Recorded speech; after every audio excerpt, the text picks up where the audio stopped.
Here's a number that should make you stop.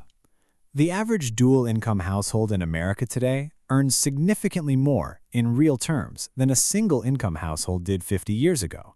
Two salaries, two careers, more education, more productivity. And yet, ask most people in their 30s how they feel financially, and the answer is almost always some version of the same thing. Behind, stretched, one bad month away from a problem. That's not a personal failure. That's not bad money management or avocado toast or a generation that doesn't know how to save. Something structural happened, something that most financial advice completely ignores because it happened so gradually that most people didn't notice it happening at all. This is the story of how two incomes didn't make the middle class richer, it just made a different kind of trap. To understand how we got here, you have to go back to a version of middle-class life that looks almost unrecognizable by today's standards, not because it was perfect, but because it was built differently. And we're going to break that down, step by step. The economics, the psychology, the small decisions that compound into something much harder to escape than anyone expected. Chapter 1. The Old One-Income World. In the post-war decades, roughly the 1950s through the mid-1970s, the dominant model of middle-class life ran on a single income, one earner, one salary, a mortgage that was, by modern standards, almost modest, a car, a neighborhood where most families looked roughly the same financially. Now, this era is often romanticized, and that's worth being careful about. It wasn't perfect. It had enormous inequalities baked into it. But one thing it did have was a kind of financial architecture that was structurally less fragile. If you were a middle-class family in 1965, your financial commitments were built around one paycheck. That meant your housing cost was sized to one income. Your car payment was sized to one income. Your fixed monthly obligations, the things you had to pay regardless of what happened, were calibrated to what one person could earn. And crucially, the second adult in the household, even if they weren't generating income at the time, represented something economists rarely talk about: a reserve, an untapped capacity, a buffer. If something went wrong, a job loss, a recession, a medical bill, there was potential income sitting on the sidelines that could be activated. That flexibility wasn't just symbolic, it was a genuine financial safety net built into the structure of everyday life. That's what changed, and it didn't change because anyone made a bad decision. Chapter 2. Why two incomes changed everything. When dual-income households started becoming the norm, gradually through the late 70s, 80s, and 90s, something happened that no individual family could control. The market noticed. Housing prices in desirable areas started incorporating the assumption of two incomes, not as a conspiracy, not as a policy decision, just as the natural result of what happens when more money is competing for the same limited supply of good houses in good school districts. Think about it simply. If most buyers in a neighborhood are now bidding with two salaries instead of one, the ceiling on what people can afford goes up. And when the ceiling goes up, prices follow. Slowly, then faster. This is where it gets uncomfortable. Because what this means is that the second income, the one that was supposed to make everything more comfortable, got, in large part, immediately absorbed by the housing market. The extra capacity didn't translate into extra margin. It translated into a higher baseline cost of entry into middle-class life. And housing was just the beginning. Chapter 3. Lifestyle Expansion. The part no one talks about. Take two people, Max and Simon. Same city, similar salaries, early 30s. When Max got his second raise in 3 years, he and his partner upgraded their apartment. It felt reasonable at the time. Their combined income supported it. They weren't being reckless, they were just moving up to what felt like the next natural level. Better neighborhood, slightly more space, a little closer to the good coffee shop, the better commute. Simon and his partner made a different call. They stayed in the cheaper place for longer than felt comfortable. Their friends thought they were being overly cautious. Here's the thing. Max isn't irresponsible. Simon isn't a saint.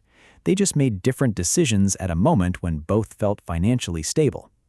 The consequences of that difference only become visible later when something goes wrong. This is lifestyle expansion, and it's not weakness, it's deeply human. When income rises, expectations rise with it, not because people are greedy, but because the environment shifts around them. The neighborhood their colleagues live in, the standard of apartment they see on every app, the restaurant where the team lunch happens, the standard of car in the parking lot at work. These signals are everywhere, and they recalibrate what normal looks like. Psychologists call it the hedonic treadmill.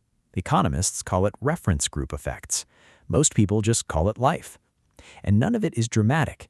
It's dozens of small, reasonable-feeling decisions that collectively raise the floor of what your lifestyle costs to maintain. Chapter 4. The Cost of Time and Why Convenience Became Structural. Here's something the financial independence crowd often misses.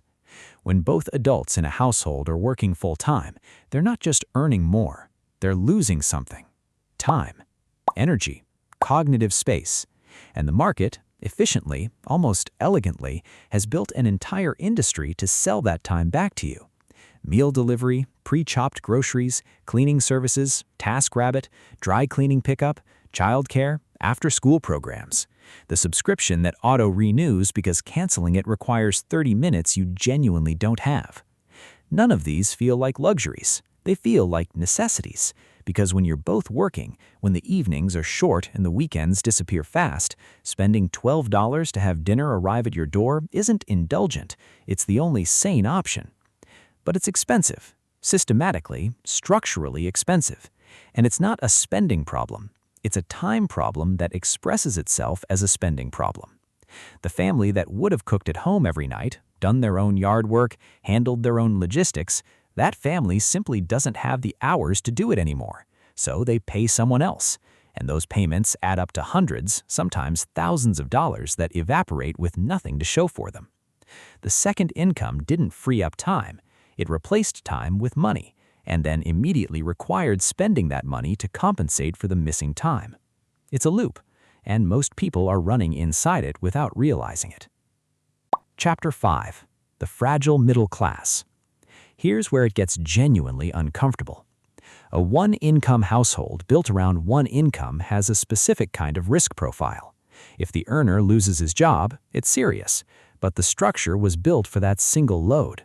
A dual-income household built around two incomes has a very different risk profile. Both incomes are load-bearing, meaning if one disappears, the remaining income doesn't cover a lifestyle that was designed around both. And unlike the 1960s family, who had a potential second income sitting in reserve, the modern dual-income couple has already deployed both. There's no reserve. There's no buffer. There's just exposure. A medical event, a layoff, a maternity leave that runs longer than expected, a parent who needs care. Any of these can destabilize a household that looks from the outside financially successful. Back to Max and Simon. When Max's partner took parental leave for 4 months, they were fine, technically, but they had to drain their savings, pause the retirement contributions, and put a credit card balance back on that had taken 2 years to eliminate. On paper, they recovered. In their heads, it felt like the floor had briefly disappeared. Simon's household had the same event. Same timing, same 4 months. They were uncomfortable, but they didn't go into debt. The gap between those two outcomes isn't dramatic. It's the compounded result of small decisions made years earlier about what their fixed costs were allowed to become. Chapter 6. The Modern Trap, Needing Two to Stand Still. There's a phrase Elizabeth Warren used in research she published years before she was a senator. She was studying bankruptcy data, and she described the phenomenon as the two-income trap. The core insight was almost counterintuitive. The more money flowing into a household, the more financially fragile that household could become, because every additional dollar of income enabled a new fixed commitment. We've built a version of middle-class life that essentially requires 2 full-time professional incomes to maintain, not to thrive, just to maintain. And that's before you factor in childcare, which in most major cities costs somewhere between the price of a used car and a decent apartment per year per child. It's not unusual for dual-income parents to look at their childcare bill and realize that one salary is essentially going entirely to make the other salary possible. That's not a trap in the dramatic sense. Nobody forced anyone into it, but it is a kind of structural lock-in. The lifestyle exists, the child is real, the mortgage is real, the career that took years to build is real. Walking any of it back, even temporarily, requires a level of sacrifice that most people find genuinely difficult to execute.